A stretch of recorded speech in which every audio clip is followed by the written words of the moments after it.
4:30, shots fired, hitting a house with 3 inside. It was a consistent shot. It was boom, boom, boom, boom, boom, like there wasn't a pause, then another shot, so I didn't think anybody got hit. Why shell casings and bullet holes have police searching for answers. Without having a good, healthy herd here, how could we call ourselves good human beings, especially Native Americans, And a new era of management for the Northern Cheyenne bison herds. The MTN News starts right now.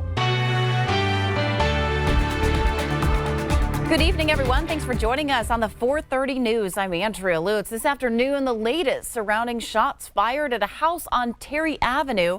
Inside that house, a woman, a teenage boy, and an 8-year-old, all thankfully uninjured. Officers found shell casings and bullet holes. Our Alina Howder reports.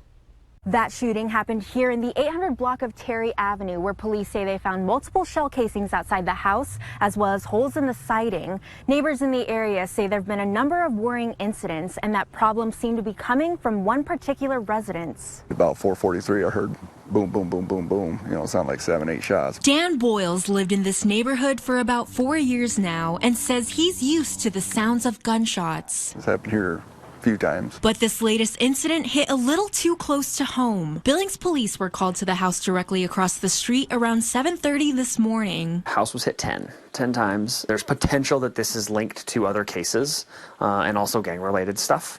And so that is going to be an avenue that we investigate further. The house was occupied by a 48-year-old woman and her 2 sons, age 17 and 8. No one was injured. Boyle says it's not the first time he's seen a police presence at that house. Lieutenant Lennox confirmed BPD has been there 3 times this year. A lot of traffic, and they had some, some kind of police raid or whatever there a while back. With a daughter of his own, Dan has concerns. Well, when you hear that shooting, something goes through the walls.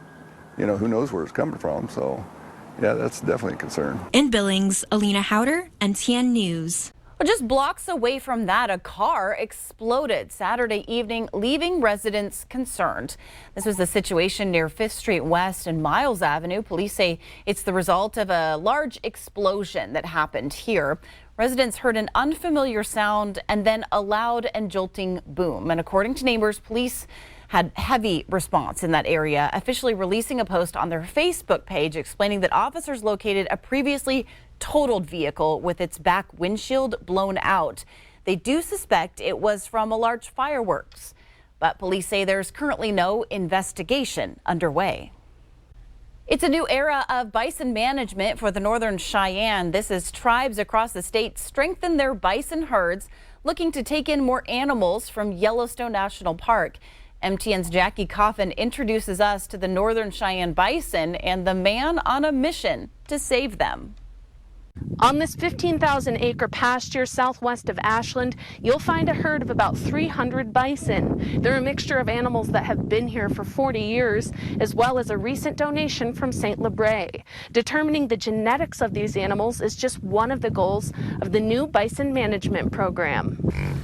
Without having a good, healthy herd here, how could we call ourselves good human beings, especially Native Americans, This time last year, Brandon Small was doing something very different. I was employee for the coal mine and coal strip. I worked there for 11 years. Yeah, see, we only have about 5 inches of water in there. And this herd of nearly 300 bison that have roamed Northern Cheyenne lands since the 1970s looked different too. Gone unmanaged and treated poorly, malnourished, no water. It hurt to see that happen. She's an older cow. She's probably, close to 20.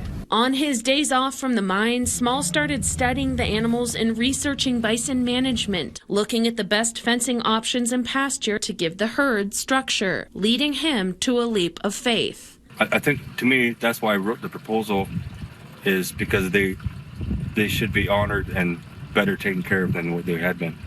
And I couldn't sit down anymore. I had to do something, Small drafted a multi-year bison management plan and submitted it to the Northern Cheyenne Tribal Council in January 2023. The tribe considered and accepted hiring Small on as the first Northern Cheyenne bison manager in decades. Giving them the best water we can, giving them the best forage we can, giving them the maximum amount of space we can to do what they do and just be buffalo. Tribes own and manage bison on all 7 of Montana's reservations. Working in here and getting this water developed and working on the fence and working with out here every day. Small's crew is working on a corral to round up the bison, count them, and get an idea of their genetics. Due to years of inbreeding and the limitations of the pasture, the herd will be scaled down through hunting and then regrown. Hopefully within 5 years we'll be able to be at least 300 head, maybe 400 head. Bringing Small's goals for the herd closer. I hope we can continue to use them for years to come, for future generations. Near Ashland, Jackie Coffin, MTN News.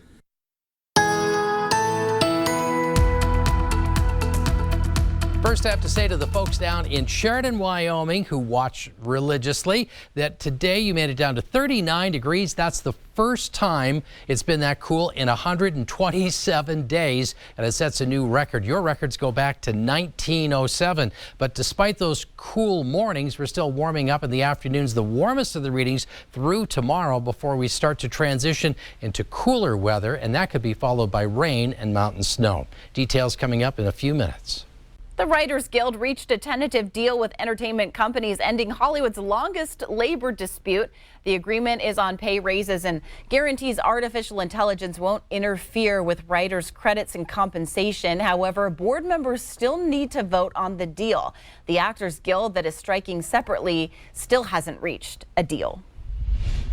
The growing UAW walkout has expanded to include parts plants like this one just outside of Atlanta. Now, by going after these parts facilities, likely next you're going to see car dealerships and repair shops impacted. This as the workers are demanding a 40% increase in pay as well as other demands. No deals! No wheels! No deals! More workers in 20 states are hitting the picket lines against General Motors and Jeep and Chrysler owner Stellantis. Ford was spared from further shutdowns after the company agreed to meet some of the union's demands. We still have serious issues to work through, but we do want to recognize that Ford is showing that they're serious about reaching a deal.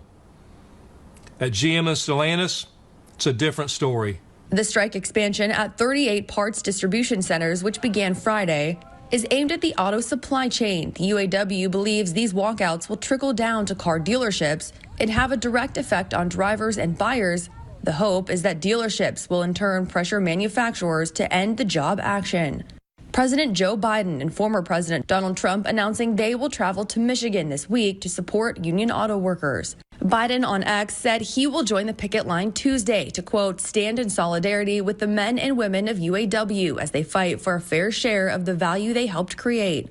The workers demanding cost of living increases, profit sharing, and job security, all of which Fain says GM and Stellantis have rejected. Stellantis and GM in particular are going to need some serious pushing. Obviously, going on strike isn't something we take lightly, and it's not something we do without a clear strategy to win. Officials with both GM and Stellantis issuing statements over the weekend. Stellantis saying, quote, it is looking forward to UAW leadership's productive engagement so that we can bargain in good faith to reach an agreement that will protect the competitiveness of our company and our ability to continue providing good jobs. GM saying in part, quote, we have now presented 5 separate economic proposals that are historic, addressing areas that our team members have said matters most, wage increases and job security. And those are the points that matter most to the workers. But many believe there are larger issues at play.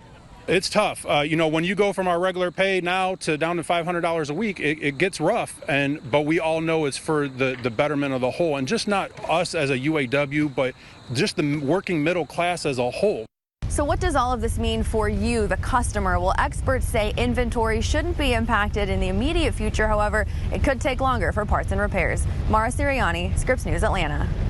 The New York Firefighters Union says 2 more firefighters have died from illnesses stemming from their work at the World Trade Center during 9/11 than members who actually died on the day of the attacks. Well, right now, I believe we're somewhere around 6% of every firefighter that was working that day has now passed either on that day or after that day. For members such as myself and members on this board that have lived through that experience, every time we see someone pass away, we grieve for that family. We do everything we can for them, but we know that we're only we're one bad medical away from being told our time, clock is ticking, and we've got to take care of ourselves and hopefully survive it. But 3,000 members out of approximately a department that has 16,000 members are currently sick with the World Trade Center cancer. That's a staggering number. Other deaths bring the total number of deaths related to 9/11 to 343. Giving back to those who have fought for our country is exactly the mission of a Billings window tinting business. The company's offering up free patriotic decals to veterans. As our Haley Monaco reports, it's a great way for our vets to get recognition for serving. It's a simple gesture one Billings business is offering as a thank you. Most veterans are proud of their service. Right now at Auto Trim Design, veterans can get a large decal on their vehicles, absolutely free.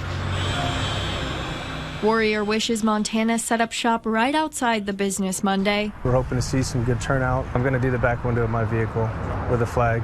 The flag is just one choice. Vets can also get a decal to represent their specific branch of service. Vice President Greg Rodriguez is an Army veteran, and while he has only been with the organization for a little while, he is thankful to be a part of the team. It's been gratifying to just be able to help veterans, whether they're from the Vietnam era all the way to, the fight that I was in. Auto Trim Design plans to run the free decal deal for the rest of the year. All a veteran has to do is head over to the lot, get their window measured, and pick a design. The business usually prints the decals on Thursday and installs them Fridays. But what do you think of it? I love it. It was Rodriguez's lucky day as he received his free decal early. The only design everyone's seen is the color one with the eagle. So they do have multiple designs to choose from and can install on any vehicle. A simple thank you that means so much to veterans for their service. In Billings, Haley Monaco, MTN News. Still to come on the 4:30 news here on Q2, the Red Cross is hitting a major milestone, responding to double the emergencies they have in the past 10 years. We'll learn why they're boosting their efforts even more in the face of climate change. And Montana bishops return from Rome. We'll take a look at their journey and what they're bringing back to Montana. Stay with us.